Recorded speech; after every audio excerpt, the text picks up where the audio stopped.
The internet is in love with the idea that Die Hard is a Christmas movie. It's celebrated on Reddit, Facebook, and wherever else people go to be painfully basic. People evangelize its status as a Christmas film with an intensity that verges on cultish. But why? Who are they arguing with? Who denies it at this point? Hello, I'm Jingle Slime, the Merry Fool. Today I will be arguing that Die Hard is not a Christmas movie. Do I believe that? Irrelevant. My intent with this video is not to convince you. I do not care what movies you watch at any time of year. Counterintuitively, this video is a Christmas gift for the guys, and it is mostly guys, who love to argue that Die Hard is a Christmas movie. I'm providing them with that which their heart desires most. Someone to argue that point to. They all love to tell you, Die Hard's a Christmas movie. Did you know Die Hard is a Christmas movie? They love to explain that the movie Die Hard takes place during Christmas. What's the point of doing any of that if nobody denies it?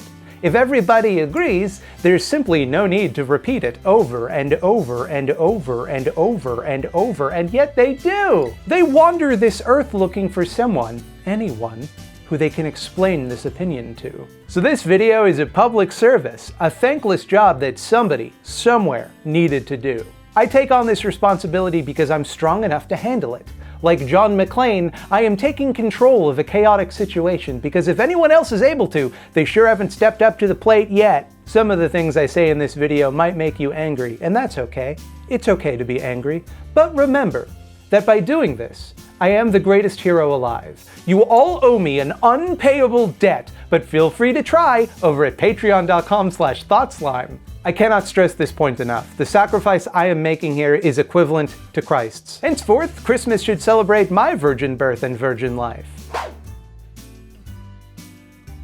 Maybe you're from the planet Mars and you've never heard of the 1988 American action film Die Hard, loosely adapted from the novel Nothing Lasts Forever by Roderick Thorpe, which nobody has ever or will ever read. Die Hard follows NYPD detective John McClane, played by Bruce Willis back when he tried in movies, back when he was fun to watch instead of depressing, as he visits his estranged wife Holly in sunny Los Angeles. Holly, Bonnie Bedelia, is a career woman, and her busy lifestyle has caused her and John to drift apart. John hopes to reconcile at her company's Christmas party that night, held in Nakatomi Plaza, an enormous skyscraper owned by the company Holly works for. Like most office Christmas parties, this one gets awkward. The building comes under siege from a group of robbers disguised as terrorists, led by the criminal mastermind and unlikely sex symbol, Hans Gruber, played to perfection by the inimitable Alan Rickman. The building is locked down and Gruber's gang manages to take everyone inside, including Holly, hostage. Everyone, that is, except John McClane, who fights a one-man guerrilla war to defeat Gruber and rescue his wife. Then there was a bunch of sequels that were fine while they were rated R, but they made a PG-13 one and the series never really recovered after that. And it's a great movie. I would go so far as to say perhaps a perfect movie. It's tense, satisfying, but still breezy and just fun to watch. It's a perfectly constructed action movie. I love Die Hard. It's a movie that never gets old for me. However, it is a deeply socially conservative film, so I must now proceed to cancel it. Everything about the movie enforces a nominally conservative worldview. Working-class police detective, yuck, John McClane, comes into conflict with all the obnoxious yuppies in Los Angeles who think they're slicker than you because they do cocaine, but really, they're doo-doo dum-dum Dwaynes. You listen to me, you little asshole. I'm gonna... Asshole? I'm not the one who just got butt-fucked on national TV, Dwayne. His marriage is falling apart because his wife is too invested in her career, and he hopes to win her back with the most loving gesture a man should ever give a woman, being physically present. Of course, she's taught the error of her ways when some foreign, America-hating criminals put her in danger, and then only a big, strong man like John McClane can protect her. And that reignites her womanly passions. She falls back in love with him, as women are biologically hardwired to do when they realize they're helpless without men to protect them. John symbolically removes the watch given to Holly by her employer. Show him the watch. Later. Well, go on, show him. What are you, embarrassed? It's just a small token of appreciation for all her hard work. It's a Rolex. Freeing her from the shackles of careerism so that she can focus on the loving shackles of wifely submission, as is natural. Along the way, John makes a few allies. For example, Al, who I will call Carl Winslow for the remainder of this video. because I refuse to even consider the idea that this is not the same character Reginald Jörgensen played on the sitcom Family Matters. I will not be accepting any textual evidence which contradicts this theory at this time. Carl is an LAPD sergeant who's struggling with the guilt of being forced to shoot a kid. Likely, this kid was Urkel, but we can't know for sure. I shot a kid. Oh, it was dark. I couldn't see him. He had a ray gun, looked real enough.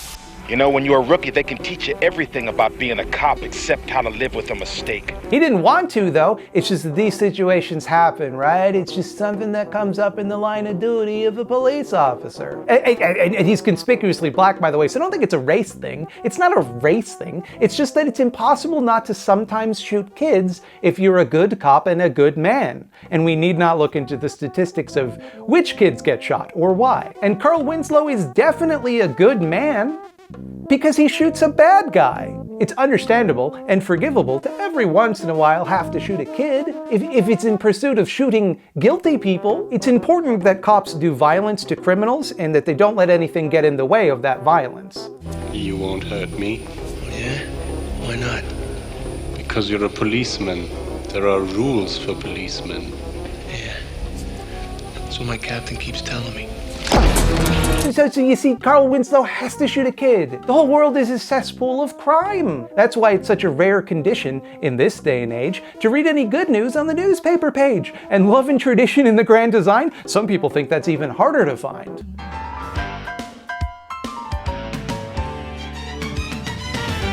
I had to get that out of my system, or else it would be all of the comment section was about. That doesn't sound Christmassy. Thing is, it's set during Christmas, so there's a lot of Christmas decorations and like a few lines of dialogue that remind you it's all happening during Christmas. For example, McClane kills a guy and then leaves a note saying, "Ho ho ho, now I have a machine gun," in a desperate ploy to trick Hans Gruber into thinking that he has recruited Santa Claus to fight for him. Gruber, of course, doesn't fall for this because obviously Santa would be too busy on Christmas Eve to help one man in one fight. Reading a bit more charitably into the themes of the film, I guess you could say there's some shit about, like, keeping your family together, but it's so paper thin I don't think it's really worth arguing for. McClane doesn't actually do anything to reconcile with his wife. She just kind of kisses him at the end. She's in love with him because the movie's over. And that's really it. The crux of the argument seems to be that Die Hard takes place during Christmas and is, therefore, a Christmas movie. Similar arguments are made from movies like Batman Returns, Kiss Kiss Bang Bang, and Lethal Weapon. But if that's all people mean by saying Die Hard is a Christmas movie, why is that worth pointing out? It is self-evident that Die Hard takes place during Christmas. You can't watch the movie and come away without noticing that it's Christmas in the movie. For the amount that people bring up that this is a Christmas movie, you'd think that there'd be something more substantive to discuss. At the very least, you would expect it to be a Christmas movie in a novel or counterintuitive way, but no. People are simply pointing out the setting of the movie. So this leads to an interesting question. What makes something a Christmas movie, and how can I deliberately construct a definition that excludes Die Hard to fulfill the brief of this video? There are three qualities I would argue something needs to be considered a Christmas movie. 1. A Christmas aesthetic. It should look Christmassy with snow and lights and reindeer and all that shit. Check. Die Hard does that. There are Christmas decorations. It's set during Christmas. Done. Got it. No problem. Number 2. People should usually watch it near Christmas time, to the point that it kind of feels weird to watch it any other time. You're not going to watch the Rankin Bass Rudolph the Red-Nosed Reindeer in February. And okay, I'll give that a check. People usually do watch Die Hard during Christmas time, but it wouldn't be weird to watch it any other time. Like, I first watched it during the summer, and so did the world because it was released in mid-July. If indeed this were a Christmas film, one would expect it to be released at Christmas time, when Christmas films tend to do better at the box office. As far as I can tell, watching the film every Christmas or playing it on TV during Christmas only really became a thing in the past decade. It used to be seen as like just your average blockbuster, and that's kind of a summer thing. The meme came first, and then the tradition of watching it every Christmas. But let's be generous and award this to Die Hard. That's 2 that they've got. Thirdly, there should be some sort of thematic element which enforces what we're meant to like about the holidays, or the true meaning thereof. This is where I feel that Die Hard falls short of being a Christmas movie. There's nothing about the movie that says anything about Christmas. It doesn't reflect on what Christmas is or means to the characters or the audience. It might as well happen at Thanksgiving or Halloween for all the narrative significance it carries. Aside from being set during Christmas, there's really nothing all that Christmassy about it. Given this, why is its status as a Christmas movie specifically so important to people? Why does being able to view it as a Christmas movie and a Christmas tradition matter to so many people? That's right, everybody, I tricked you. I told you this would be a frivolous and pointless exercise in arguing with a silly meme. But actually, I have real thoughts on this subject. A lot of the themes we'd expect in a Christmas movie are things which dudes are taught to be uncomfortable with. Men are meant to be stoic, standoffish, tough, ready to use violence in service of protecting you and yours. Men don't enjoy such things as cocoa. They enjoy whiskey. Whiskey is a man's drink because it hurts your mouth and throat. You're tough if you drink whiskey. That's the image of manhood that men are expected to emulate. To behave any other way opens you up to ridicule, even though if you actually acted like the supposed masculine ideal, you'd be a miserable, violent prick that nobody liked being around. If you described that dude to almost anybody, they'd be like, yeah, fuck that guy sounds awful. But then ask them if they think it's okay for men to cry in public, and a significant portion of the population would say no. I doubt you would. I certainly wouldn't. I think crying rules. Crying owns. I think it is better to be quick to cry than it is to have difficulty crying. Crying is like the best thing you can do if you're upset. And I am obviously somebody who is not particularly invested in appearing masculine. If someone perceived me as effeminate or girly somehow, I would think sick, but also tight. But this shit is so ingrained in me that I feel a deep and profound shame if I'm ever seen to cry. And I often am. See, that's what makes this such a pernicious thing to fight, because nobody consciously believes it. Dudes just police one another to conform to it out of fear that other people believe it. There's a common misconception weaponized by conservatives that toxic masculinity is an idea that demeans men or masculinity itself. That it implies that men or masculinity are themselves toxic. But think about it for a minute, because that's not how adjectives work. Me saying I like spicy food does not imply that all food is spicy. So too, if we describe some aspects of masculinity as toxic, that would imply that there are therefore forms of masculinity which are not. Nonetheless, many claim that the term disparages men and treats them as though they are by nature violent and aggressive oafs. The reality is, of course, the exact opposite. Toxic masculinity is a standard enforced on men that demands they behave like violent and aggressive oafs. It's not that men are aggressive or violent or oafish by nature, but that they are passively encouraged to be aggressive, violent, and oafish by an informal cultural understanding of what defines manhood.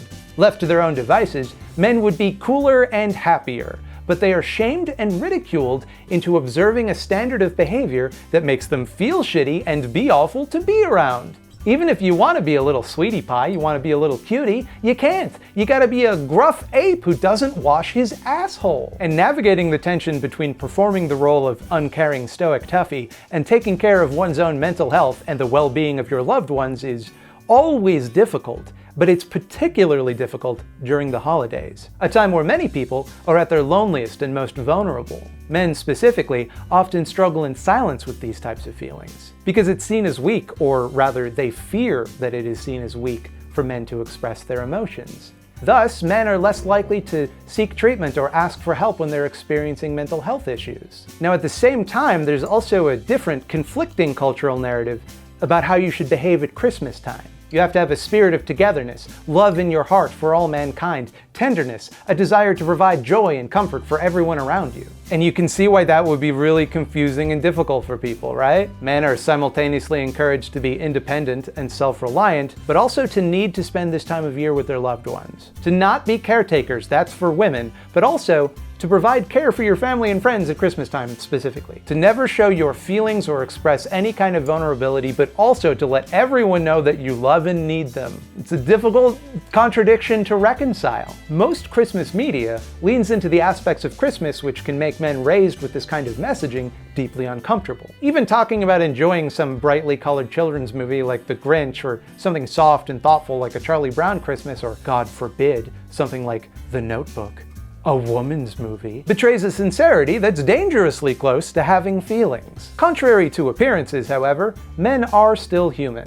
They do, in fact, love people. They do need community and emotional support just like normal people do. They do want to spend the holidays with their loved ones, some of whom may be other men, with whom it is forbidden to show any kind of affection or tenderness. But just because they're shamed into not expressing these feelings doesn't mean they magically don't have them. Part of the reason that toxic masculinity is toxic is because it encourages an impossible standard. No matter how tough you are, no matter how good a violence doer you become, you'll still occasionally feel like crying.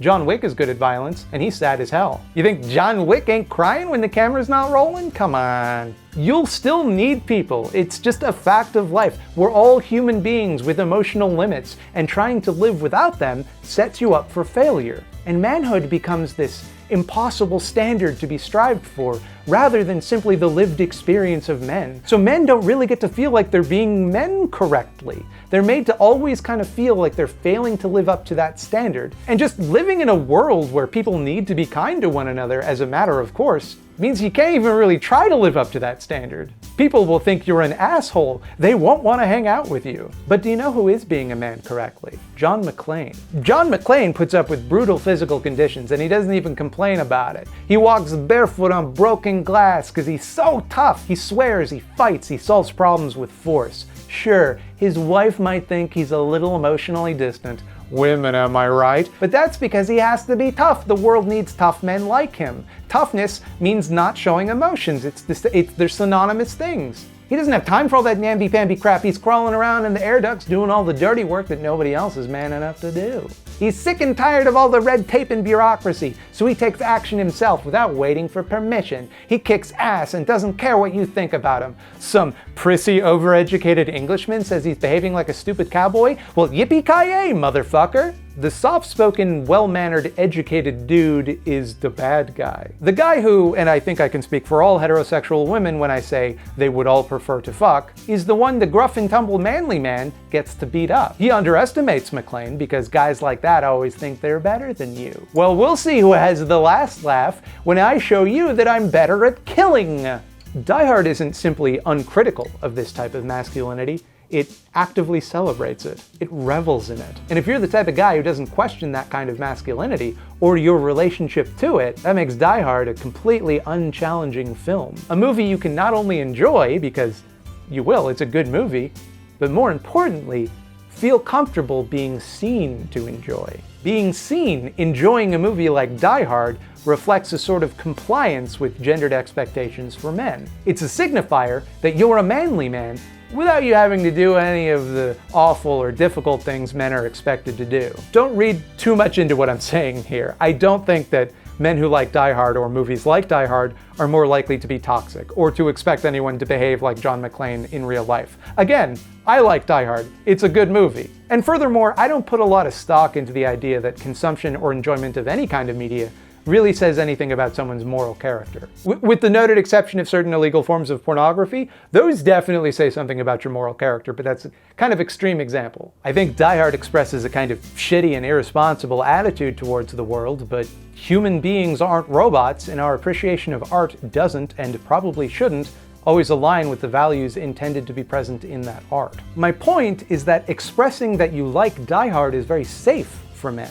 Nothing about it gives anyone reason to question your masculinity. In fact, if anything, liking such a stereotypically masculine movie signals that you are, at the very least, comfortable with that type of masculinity. No one will judge you, no one will think you're any less of a man. And the thing about Christmas movies is that you don't watch them alone. You could, but the whole idea is that you make a tradition about watching them with people every year. It's just an excuse to spend time with people who you care about. And to do it every year shows a commitment to keeping them in your life, that your life is made better by having them in it, and you want to hold on to that. In other words, to make a tradition where you watch the same movie with somebody every year is to show them that you love them. See, it's easy to look at the Die Hard is a Christmas movie meme and feel like it's just dudes being weird about a thing. Like, why do you care so much? What does it matter? A large part of the reason it matters to people is because it's a safe way for men to show affection for one another. It's a tradition that they can take part in that doesn't give anyone cause to make fun of them, because they're not wearing silly sweaters or doing kiddie shit. They're watching Die Hard, like men. And I did not expect this when I started writing this script, but that's really cute. Like, isn't that cute as hell? Isn't that so sweet? Die Hard is not a Christmas movie, and that's what makes it fun to watch at Christmas. That's why people enjoy breathlessly insisting that it's a Christmas movie. There's a bit of tonal dissonance watching this violent action movie on a holiday supposedly based on peace on earth and goodwill to man. There's a bit of cheek to that. It gives this surface-level irony that seems almost subversive, but actually means that you can do the thing that you're meant to do at the holidays. Spend time with the people you care about. It seems arbitrary, but all traditions are arbitrary, especially holiday ones. My mom and I once made cinnamon buns on Christmas morning when I was like 15. Now we do it every year because we remember that time we made cinnamon buns and we feel like we have to make cinnamon buns. That's a tradition now. It doesn't matter why you do it.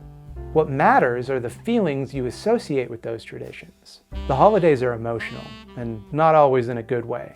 I bet a lot of you probably don't really like the holidays that much. I mean, a lot of people don't even really celebrate a holiday at this time of year, so even saying the holidays is kind of disingenuous. But culturally Christian people like me are gonna force you to engage with Christmas whether you like it or not. There's no getting around it. There's no getting away. You're going to celebrate Christmas. You're going to have a Merry Christmas whether you like it or not. Hell, even people that do typically like this time of year probably don't like it much right now. If you're like me, you don't get to see your family this year.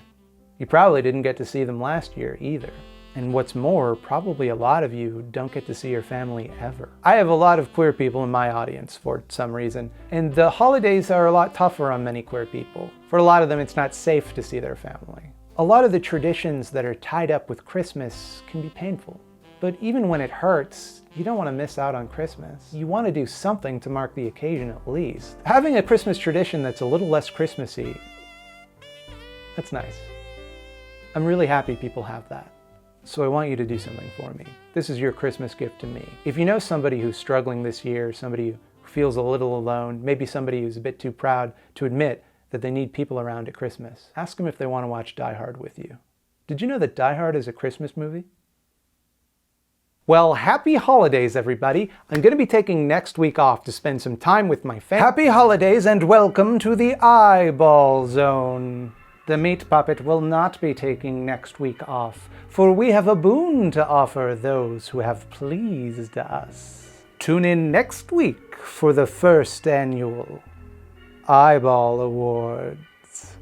Do you have a small project you'd like to see nominated for an Eyeball Award? Send no more than one email to thoughtslimeeditor@gmail.com with pertinent details such as what category you'd like to be nominated for, and perhaps you shall walk the red carpet, it used to be a white carpet, of the Eyeball Zone.